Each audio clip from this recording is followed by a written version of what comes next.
Sa mga tol, welcome to the channel, Paano Ba Tutorial.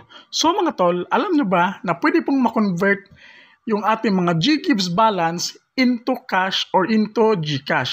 So ang gagawin nyo lang is panoorin nyo lang po yung video natin para malaman ninyo yung paraan para makonvert po yung mga GGives ninyo into cash or into GCash.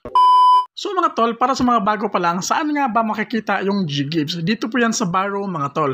So meron tayong ginawang video mga tol kung paano nga ba i-activate yung ating GGives. So, nakalagay po sa description box at sa comment section yung link para po mapanood ninyo. So ngayon kapag meron na kayong GGives at gusto nyo ma-convert yan into cash or into GCash, dito sa GGives mga tol, makikita nyo po dito mga tol yung balance natin mga tol na GGives. Dito makikita niyo meron tong available na 5,000 na pwede natin i-spend mga tol. At alam naman natin, yung GGives mga tol is para magagamit lamang natin siya sa pangbayad ng bills or payment sa mga store mga tol na tumatanggap po ng GGives. So ngayon, para sa mga gustong mag-convert ng GGives nila into cash or into GCash mga tol, sobrang dali lang po niyang gawin mga tol. So ngayon, meron pa tayong trusted na trader mga tol na siya po yung nagko-convert ng ating GGives into cash or into GCash.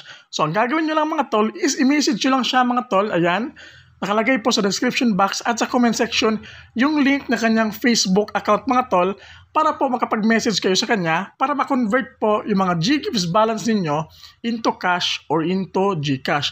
So ang gagawin nyo lang mga tol, gayin nyo lang po sa kanya yung kanyang mga hinihinging requirements mga tol para po ma-convert niya yung mga GGives balance ninyo into cash or into GCash. Again mga tol, legit at trusted trader po yan mga tol na nag-convert po ng mga GGives balances into cash or into GCash. So mga tol, hope nakatulong tong video natin ngayon. Don't forget to like, comment, and subscribe.